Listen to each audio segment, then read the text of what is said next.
오늘은 오바댜서를 보겠습니다.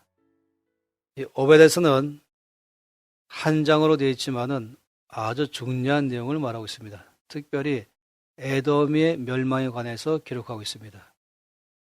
에서의 후손인 에돔은 항상 유다를 미워했습니다. 느부갓네살의 군대가 예루살렘을 침공하며 멸망시키러 갈 때에 그때 에돔은 오히려 이 바벨론 편에 가담하며 유다 멸망을 도왔다라고 말하고 있습니다.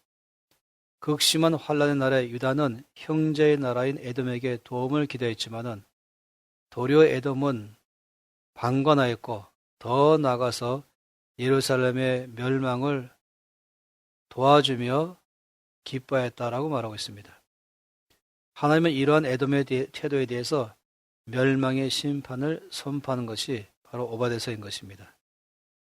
에돔의 죄에 대해서 언급하고 있는데요. 첫째, 그는 교만하다라고 말하고 있습니다. 에돔 국가는 높은 지역에 살고 있습니다. 3절 말씀 보니까 너희 마음의 교만이 너를 속였도다. 바위 틈에 거주하며 높은 곳에 사는 자여, 내가 마음에 이르기를 누가 능히 나를 땅에 끌어내리겠냐 하니 내가 독수리처럼 높이 오르며 별 사이에 깃들일지라도 내가 거기에서 너를 끌어내리라. 여호와의 말씀이니라 하면서 이 에돔 족속의 교만이 그의 첫 번째 죄라고 말하고 있습니다. 그러면서도 에돔에게 갖고 있는 가장 근본적인 죄는 형제가 환난을 당할 때에 방관한 것, 기뻐한 것, 조롱한 것, 오히려 바벨론을 도와서 예루살렘을 침공한 일에 가담한 것, 이것을 가장 큰 죄라고 말하고 있습니다. 특히 11절에서 14절까지는 에돔의 죄를 구체적으로 설명을 하고 있습니다. 내가 멀리 있었던 날, 곧 이방인이 그의 재물을 빼앗아가며 외국인이 그의 성문에 들어가서 예루살렘을 얻기 위하여 제비 뽑던 날에 너도 그들 중 한 사람 같았다 라고 말씀하고 있습니다. 그래서 8가지를 하면 안 된다고 말씀했는데요. 첫째는 내가 형제의 날, 곧 그 재앙의 날에 방관할 것이 아니라, 둘째는 유다 자손이 패망하는 날에 기뻐할 것이 아니라, 셋째는 그 고난의 날에 내가 입을 크게 벌릴 것이 아니라, 넷째는 내 백성이 환난 당할 때에 내가 그 성문에 들어가지 말 것이라. 다섯 번째는 환난을 당하는 날에 내가 그 고난에 방관하지 않을 것이야. 하지 말라. 여섯 번째는 환난을 당하는 날에 내가 그 재물에 손을 대지 말라. 일곱 번째 날에는 내 거리에 서서 그 도망하는 자를 막지 말라. 여덟 번째는 고난의 날에 그 남은 자를 원수에게 넘기지 말라 라고 말씀을 하고 있습니다. 실제로 에돔은 이 모든 것에 대해서 어기고 그 형제 나라인 유다 왕국이 환난 당할 때에 방관하고 기뻐하고 조롱하고, 그리고 또한 오히려 그들의 재물을 탈취하기 시작하고, 또한 원수와 협조하면서 멸망을 도왔다라고 말하고 있습니다. 하나님 말씀하시기를 15절에서는 네가 행한 대로 너도 받을 것이라 라고 말씀했습니다. 그리고는 17절부터는 그러나 하나님은 그의 백성을 회복시킬 것이다 라고 말씀하고 있습니다.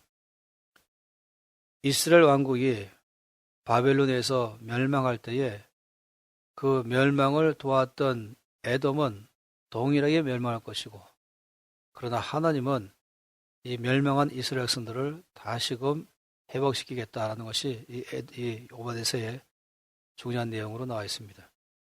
저는 이 말씀 보면서 창세기 14장 말씀이 기억납니다.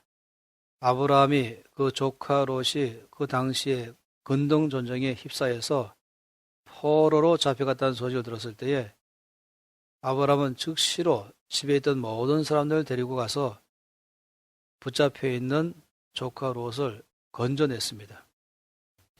사실 아마 이웃 사람들이 말렸을지도 모르겠습니다. 당신만이라도 이 전쟁통에 무사한 것 오히려 감사하십시오. 어떻게 저렇게 큰 연합군을 갖다가 민간인 당신이 무슨 힘으로 가서 싸우면서 조카를 구원하겠다고 말합니까? 꼰도 꼬지 마십시오. 아마 이렇게 주변에서 말렸을지 모르겠습니다.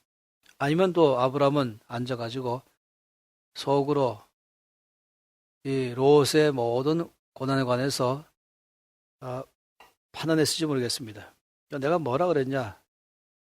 그 전부터 거기는 올바른 땅이 아니라 그랬지.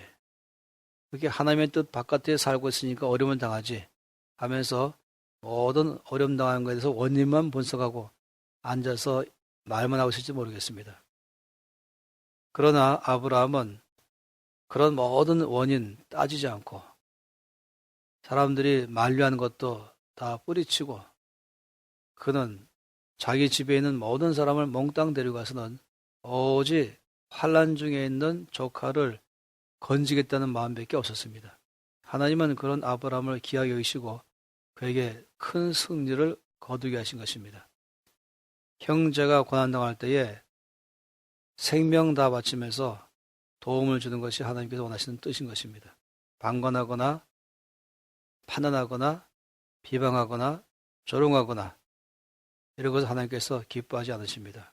온 힘을 다하여 내가 할 수 있는 온 희생 다해가면서 어려움을 당할 때 형제를 도와준다면 하나님은 그런 삶을 기쁘다라고 말씀하십니다.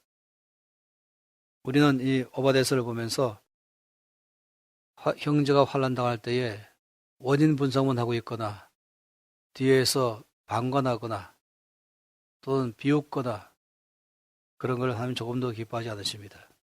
우리는 형제가 어려움 당할 때는 내가 그것을 감당할 힘이 있는지 없는지 계산도 하지 않고 목숨까지 바쳐가면서 온 힘을 다해서 도와주는 것이 하나님의 뜻이라고 말씀하고 있습니다. 오늘을 사는 시대에 오베데스는 우리에게 놀라운 메시지를 준다라고 생각합니다.